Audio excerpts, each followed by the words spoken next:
Wa may yartadda minkum an dinihi, siapa yang meninggalkan agama ini, fasaufa ya'tillah, diganti Allah dengan sekelompok orang. Bagaimana sifat orang itu? Yuhibbuhum, Allah mencintai mereka. Ketika cinta itu ditanamkan Allah ke dalam hati mereka, mereka mencintai Allah. Dan Allah kasih tahu sama Jibril, wahai malaikat Jibril, tanamkan cinta kepada umatku sehingga umatku mencintai mereka.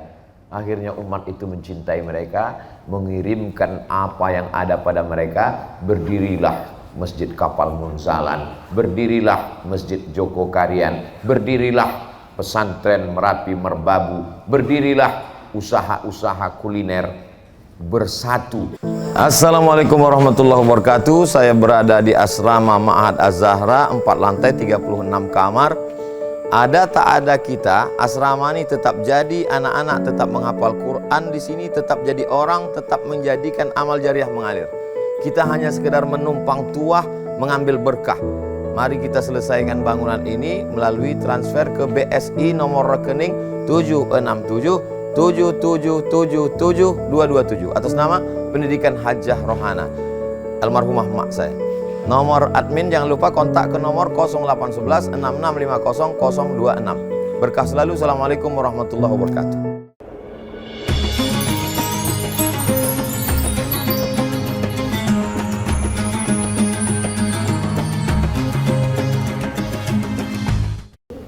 Bismillahirrahmanirrahim. Assalamualaikum warahmatullahi wabarakatuh.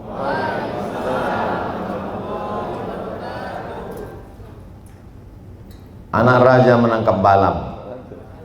Balam ditambat di tengah laman. Dari bunyi sambutan salam, nampaknya jamaah belum sarapan. Pripun kabare Bapak Ibu semua? Api.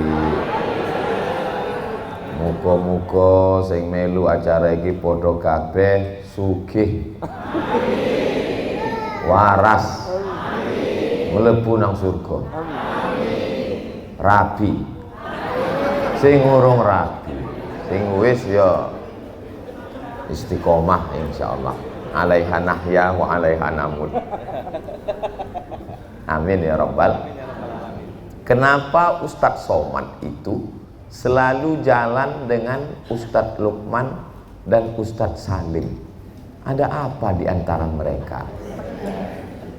Ini jamaah inti ring 1 mesti bisa menjelaskan.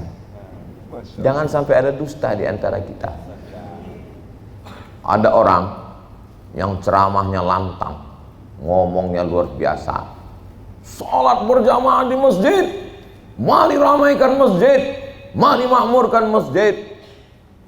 Tapi begitu kita sampai ke tempatnya, si Anu pernah ke masjid. Pernah Pak Ustadz, dulu waktu, ya kami pun lupa. Jadi Ustadz Lukman itu rutinitasnya di Masjid Kapal Munzalan dari habis subuh sampai waktu duha di masjid, dan rumahnya di belakang masjid. Nggak usah kita sebut itu Ustaz. Ustadz Salim Afillah memang berawal dari Masjid Kapal, Masjid Joko Karian. Jadi saya melihat mereka ini lebih banyak amalnya daripada ceramahnya. Itu yang membuat saya tertarik. Tolong disimpulkan poin-poin ini, nanti akan masuk dalam UAS ujian akhir semester. Ada orang cerita tentang kesederhanaan. Marilah kita hidup sederhana, prihatin, hidup apa adanya. Tapi begitu kita sampai di tempatnya, kaget sekali kita. Selevel di bawah Korun. Tapi saya sudah sampai ke Ustadz Salim. Ustadz Salim itu ternyata hebat, mewah. Itu kalau di YouTube. Tapi dalam kehidupannya beliau orang yang bersahaja. Ustadz Lukman juga begitu. Saya curiga mereka ini anak kembar yang terpisah di rumah sakit. Tahun lahirnya sama. Tahun lahir sama. Podo. Nah itu, jadi ada kesamaan-kesamaan itu yang luar biasa. Lalu kemudian bagaimana beliau dengan anak dan istri. Anak Ustadz Lukman itu kalau dengan saya naik motor, bonceng dengan saya bawa beras dengan Ustadz Somad. Anak Ustadz Salim, saya duduk, datang langsung meluk saya. Nggak lama saya lanjut makan, datang lagi meluk saya lagi. Ya Allah, memang air kalau menetes itu tidak jatuh jauh dari pohonnya. Buah jatuh tidak jauh dari pohonnya, kecuali kalau jatuhnya ke air, ke sungai, atau dilarikan burung. Begitu bapaknya, begitu juga anaknya. Begitu ayahnya, begitu juga keturunannya. Jadi saya melihat mereka ini antara ceramahnya, ngomongnya dengan di YouTube dengan kehidupannya sehari-hari sejalan, sinkron, berdiri tegak lurus sama. Itulah yang membuat saya bisa bersama. Saya yakin dan percaya kalimat yang saya sampaikan ini tidak semuanya bisa ditulis, direkam. Tulis saja poin-poinnya. Poinnya saya belum ketemu juga Pak Ustadz.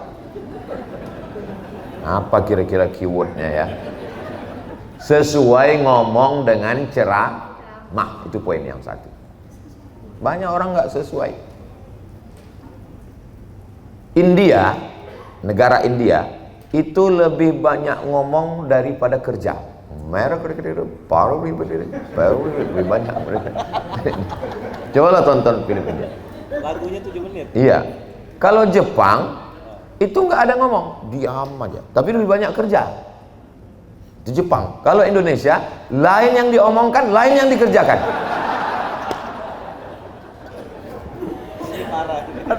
Ini parah ini.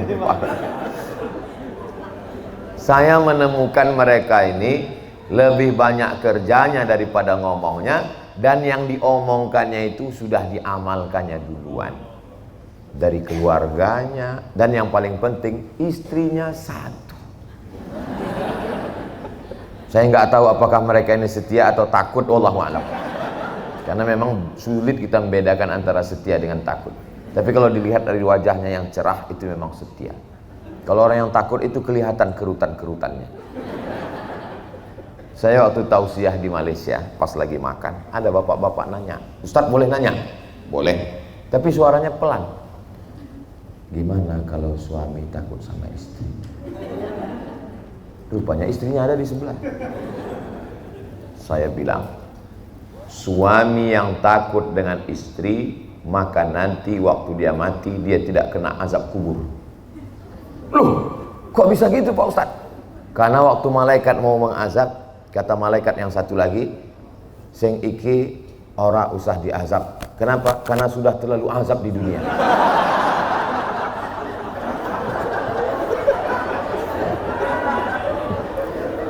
Dan saya yakin di sini tidak ada. Kenapa? Ketawa mereka lepas. Itu menunjukkan mereka ini semua keluarganya sakinah mawaddah. Sampai mana bahan tadi? Itu poin yang pertama, kenapa saya bisa berjalan bersama dengan mereka. Yang kedua, saya ini orangnya halus, ibu, bapak. Memang kalau ngomong saya, Ustaz Somad itu Ustaz radikal, kepala kau kena pukul. Ustaz itu Ustaz keras. Saya tidak keras. Orang yang di belakang sound system itu yang mantap nyetel suara. Saya ini orangnya lembut. Saya ini kalau ngomong sama orang 10 kata ngomong, 1 kata dia ngomong buat saya tersinggung sampai mati saya ingat. Saya nggak dendam tapi ingat. Selama berjalan dengan mereka berdua, tidak pernah sekalipun menyakiti hati dan perasaan saya. Kalau nanti Bapak Ibu lihat saya sudah nggak jalan lagi, berarti saya sudah tersinggung. Saya ini sensitif orangnya. Saya jalan dengan mereka, mereka datang ke rumah saya, ketemu dengan keluarga saya. Enggak ada satupun kata-katanya menyinggung. Pilihan katanya itu tidak pernah menusuk hati. Kalau galah patah bisa disambung, kalau kaca retak bisa direkat, kalau hati sudah sakit kemana obat akan dicari. Boleh untuk ditulis di baju kaos, tapi bajunya jangan dibawa sholat Jumat. Nanti yang belakang baca. Nah, jadi itulah pentingnya kita menjaga hati perasaan orang. Kadang ada orang ini lebih tajam dari pisau, lebih tajam dari sembilu, lebih tajam dari silet, lebih tajam daripada kukuran kelapa. Kukuran kelapa itu tentu ibu-ibu tahu bagaimana tajamnya. Habis isi kelapa itu, batok kelapa itu pun diputarnya.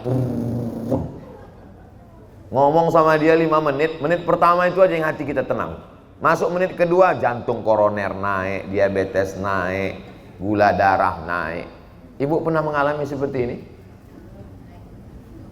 Ternyata orang di Jogja ini baik-baik semua. Begitulah kenapa kita bisa bersama. Poin yang kedua adalah menjaga perasaan orang lain. Poin yang ketiga, ada orang diinjak bahu orang, diinjak kepala orang untuk naik ke atas. Nggak boleh ada 2 matahari, mesti dia sendiri yang terang benderang, nggak boleh ada saingan. Tapi makhluk yang 2 ini aneh. Saya dibawa ke sana, ini apa namanya? Teras dakwah. Punya ustadz? Bukan. Loh. Saya dibawa ke sini, ini apa namanya? Ini namanya garasi dakwah. Teras dakwah, garasi dakwah. Ini lama-lama ada toilet dakwah, ada dapur dakwah, ada omah dakwah, udah ada teras dakwah. Dan dia bukan ownernya, dia bekerja sama. Ustadz, kita peletakan batu pertama. Untuk apa? Laskar sedekah. Ini punya ustadz? Bukan. Loh, apa untungnya dia menghidupkan orang ini? Datang orang ke Pekanbaru. Assalamualaikum ustadz, apa yang bisa kita bantu untuk menyelesaikan asrama? Kamu siapa? Saya jamaahnya Ustadz Salim. Dalam hati saya, sedangkan pondok dia yang di Merapi Merbabu aja masih perlu. Kenapa orang ini datang ke saya? Sebagian orang, kalau ada orang baik, dia pegang sampai mati orang baik itu. Dicekiknya sampai mati. Dengan piting, dirangkul. Ini main piting. Piting itu ngukur baju manten, itu piting.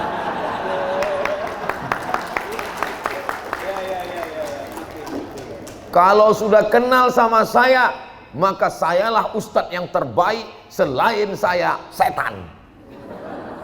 Mereka ini enggak. Saya dikenalkan dengan orang baik-baik. Lama saya menung, terbuat dari apa mereka ini? Ternyata setelah ketemu, ya dari tanah juga.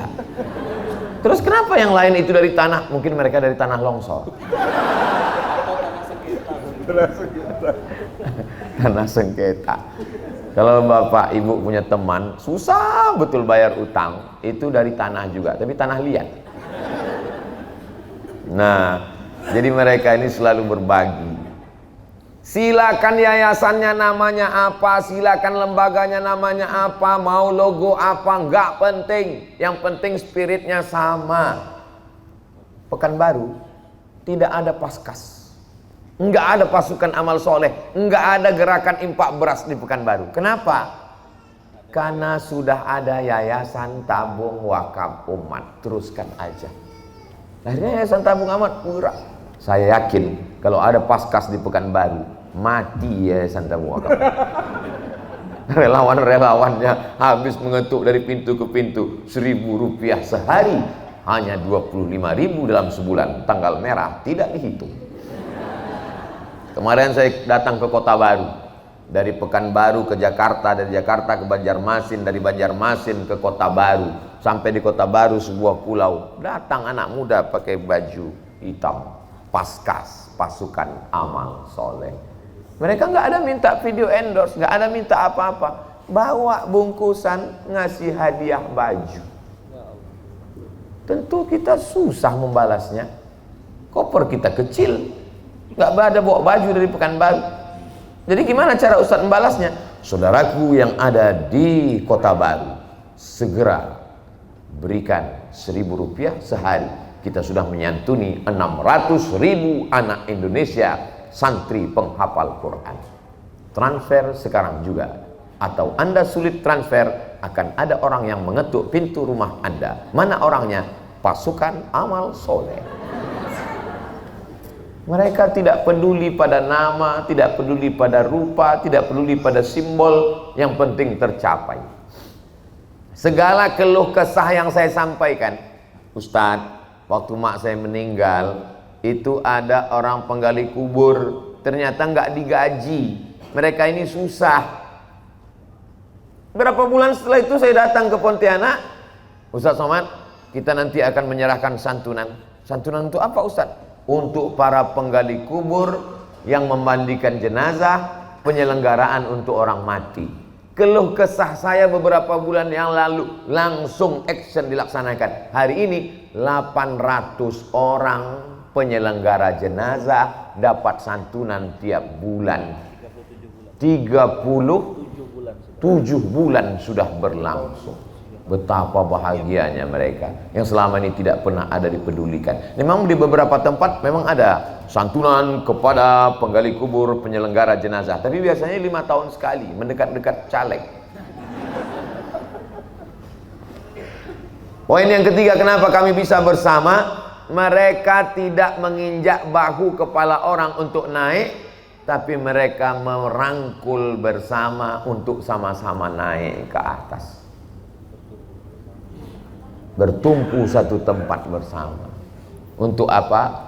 Untuk supaya bisa wa ta'awanu 'alal birri wat taqwa, tolong menolong dalam kebaikan dan ketakwaan, wala ta'awanu 'alal ismi wal udwan, jangan tolong menolong untuk perbuatan dosa dan permusuhan. Yang keempat, saya bawalah mereka Bapak Ibu dari Yogyakarta ke Pekanbaru ongkos sendiri, dari Pontianak ke Jakarta, dari Jakarta ke Pekanbaru tiket sendiri, sampai Pekanbaru makan siang jam 1, habis dari Pekanbaru makan siang saya bawa masuk ke dalam hutan, habis itu melewati jalan, malang tak dapat ditolak, untung tak dapat diraih, hujan lebat, jalannya seperti bubur ayam.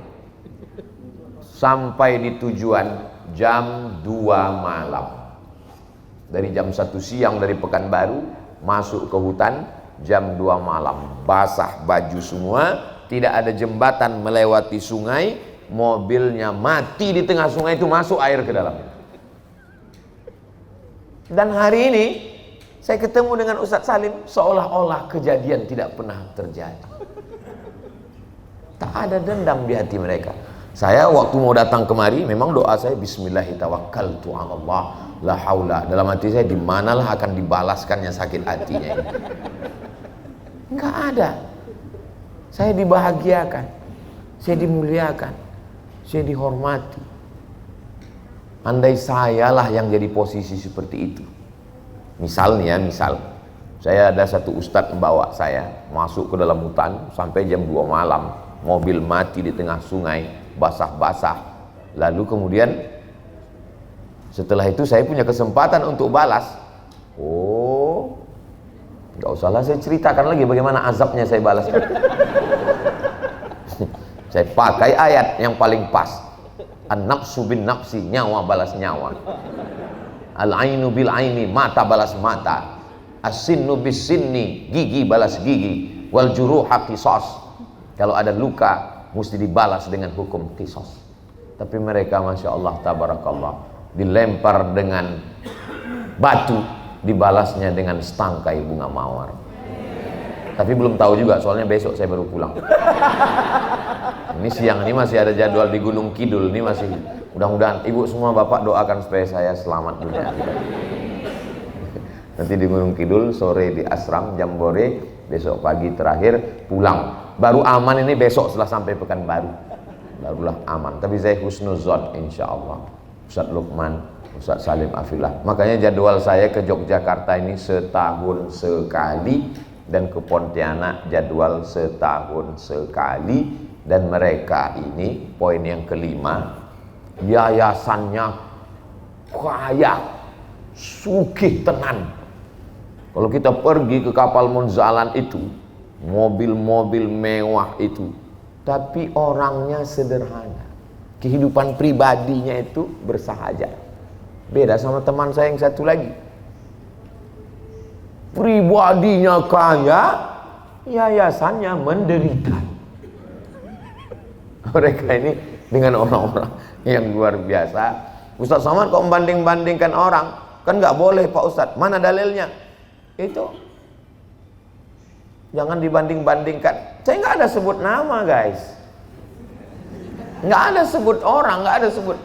Kita sedang bercerita tentang perjalanan pengalaman saya. Itulah mengapa kalau Bapak Ibu tanya, kenapa Ustaz endorse ini? Mereka menyelesaikan masalah, bukan membawa masalah. Dulu Ustaz Somad, kami ditinggal di kampung ini adem, ayem, tentram, tenang, bersaudara. Setelah kami undang Ustaz itu, kelahi kami semuanya. Tapi mereka tidak.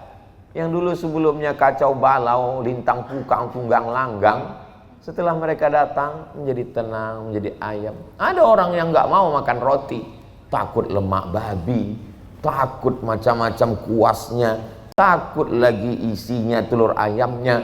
Tapi setelah bergabung dengan mereka, Masya Allah, kita tenang makan roti namanya Alif's Bakery and Cookies. Masya Allah. Hubungi nomor 0812 1558 9569. Kuenya apa Pak Ustadz? ST Cakes and Bakery. Masya Allah. Ini Ustadz ada diminta tadi? Nggak ada. Ada Ustadz disuruh membacakan ini? Nggak ada. Ini baru alif, belum lagi bata, sajin, hata. Makin berkembanglah ekonomi umat ini, insya Allah. Mereka bukan singa podium yang menyala di atas mimbar, tapi ketika turun di bawah hanya jadi kucing anggora. Mereka di mimbarnya adalah singa harimau yang mengaum, tapi di bawah dalam senyap mereka bergerak menyelamatkan makanan umat. Khawatir umat makan haram, kolaborasi dengan donat dan roti. Khawatir umat ini makan riba, ada bantuan Baitul Mal tanpa tamwil. Khawatir umat ini nanti tidak bisa sekolah, buatkan sekolah pesantren masyarakat Merapi Merbabu. Khawatir umat ini nontonnya filmnya nggak jelas, bekerja sama dengan insan sahabat hijrah, artis-artis keluar filmnya. Udah nonton belum? Tonton, di akhir nanti di ujung-ujung udah habis ada saya di situ. Saya aja nonton diri saya sendiri nangis. Sehari dengan ibu, tentang ibu. Sehari dengan ibu. Saya nonton. Sebelah kanan Ustadz Salim, sebelah kiri Ustadz Lukman. Saya ini mana pernah nangis? Coba lihat ceramah, nggak pernah saya nangis. Cengeng. Mana pernah pas nonton itu, pas lihat saya sendiri, nangis saya. Kenapa Ustadz nangis? Saya lihat ke samping Ustadz Salim, nangis. Ustadz Lukman nangis. Masa saya nggak nangis? Malu dong. Udah paling tua nggak nangis. Dan saya nggak mungkin pula menasihati mereka. Wis tangi ya tangi. Ya ora pena. Jadi mereka hatinya lembut luar biasa. Dan yang membuat saya nyaman jalan dengan mereka. Dengan mereka ini saya merasa lebih muda 10 tahun. Umur kami beda 10 tahun. Jadi sejak saya jalan dengan mereka, orang selalu ngomong, Ustadz kelihatan lebih muda ya. Dia nggak tahu rahasianya jalan dengan mereka. Cuman nggak enaknya mereka kelihatan lebih tua. Itu pukulannya. Ibu doakan, bapak doakan supaya mereka ini panjang umur. Mereka tidak hanya pandai ngomong ceramah, mereka menyelamatkan umat ini yang sebenarnya ini tugas negara. Ke depan mudah-mudahan mereka bisa buat rumah sakit, rumah sehat. Kalau rumah sakit, waktu di rumah sehat sampai ke situ malah sakit. Kita doakan mereka punya mall, punya hotel. Walaupun saya mati tidak sempat menikmati mall dan hotel itu, insya Allah pahalanya mengalir untuk kita semua, insya Allah. Saya yakin dan percaya mereka orang yang jujur, adil, amanah. Mereka adalah orang-orang yang soleh, yang dikirimkan Allah untuk manusia akhir zaman. Di akhir zaman ini fitnah luar biasa. Lama saya merenung, andai saya lah jadi mereka, muda, ganteng, viral, banyak duit, kok bisa-bisanya mereka jadi soleh begini? Kalau saya baik ini memang tua, kurus, hitam, tapi mereka lihat sendiri. Lama saya merenung, kok mau? Rupanya betul kata Allah, wa may yartadda minkum an dinihi, siapa yang meninggalkan agama ini, fasaufa yatillah, diganti Allah dengan sekelompok orang. Bagaimana sifat orang itu? Yuhibbuhum, Allah mencintai mereka. Ketika cinta itu ditanamkan Allah ke dalam hati mereka, mereka mencintai Allah. Dan Allah kasih tahu sama Jibril, wahai malaikat Jibril, tanamkan cinta kepada umatku sehingga umatku mencintai mereka. Akhirnya umat itu mencintai mereka, mengirimkan apa yang ada pada mereka. Berdirilah Masjid Kapal Munzalan, berdirilah Masjid Joko Karian, berdirilah pesantren Merapi Merbabu, berdirilah usaha-usaha kuliner bersatu. Magnet, waktu masih kecil dulu kan suka main besi berani, magnet dimainkan di pasir, lalu kemudian ada biji-biji besi yang mendekat. Ternyata kalau dia magnet, ada yang mendekat, dan mereka ini adalah magnet-magnetnya. Sehingga Bapak Ibu hari ini bisa bersama. Mudah-mudahan dengan kebersamaan ini ke depan makin yakin Bapak Ibu dengan program-program ini, insya Allah. Abdul Somad, Ustadz, kalau ceramah di stadion, lapangan sepak bola, di gor, gedung olahraga, insya Allah nggak takbur, sanggup. Tapi kalau untuk mengumpulkan fakir miskin, du'afa, orang yatim, orang susah, mengadu ke Abdul Somad, maka pengaduan itu hanya bisa dilimpahkan ke Ustadz Salim, ke Ustadz Luqman. Dan mereka tidak pernah mengeluh, wajah mereka tetap cerah, mereka tidak tambah kerutannya. Entah skincare apa yang mereka pakai. Kalau kepala kita ini tidak kita sibukkan dengan menyantuni anak yatim, berapa fakir miskin yang belum sekolah, berapa anak yatim yang nggak bisa ikut ujian, berapa umatku yang masih makan roti bakery lemak babi, berapa yang belum bisa melanjutkan pendidikan agama, berapa guru ngaji yang belum digaji, berapa orang tua jompo yang tidak makan, berapa pemandi jenazah kuburan yang tidak bisa hidup layak. Kalau kepala kita ini tidak disibukkan dengan pikiran itu, maka dia akan sibuk memikirkan yang lain. Kenapa aku nggak putih? Kenapa aku nggak mulus? Kenapa aku nggak gini? Kenapa hidungku nggak mancung? Akhirnya sibuk dengan berbagai macam. Pakai obat ini, muka putih, leher hitam. Tapi kalau pikiran kita disibukkan dengan umat ini, mereka tetap sehat, mereka tidak ada penyakit, maka sibukkan saja pikiran dengan umat ini. Tapi kami nggak sanggup Pak Ustadz, memikirkan umat ini berat, biar mereka berdua aja. Kita support saja dari jauh, insya Allah. Itulah yang dapat saya sampaikan, karena waktu pun sudah habis. Kita lebih banyak berdialog dalam episode-episode berikutnya. Jangan kemana-mana, kita lanjutkan setelah yang satu ini. Terima kasih. Assalamualaikum warahmatullahi wabarakatuh.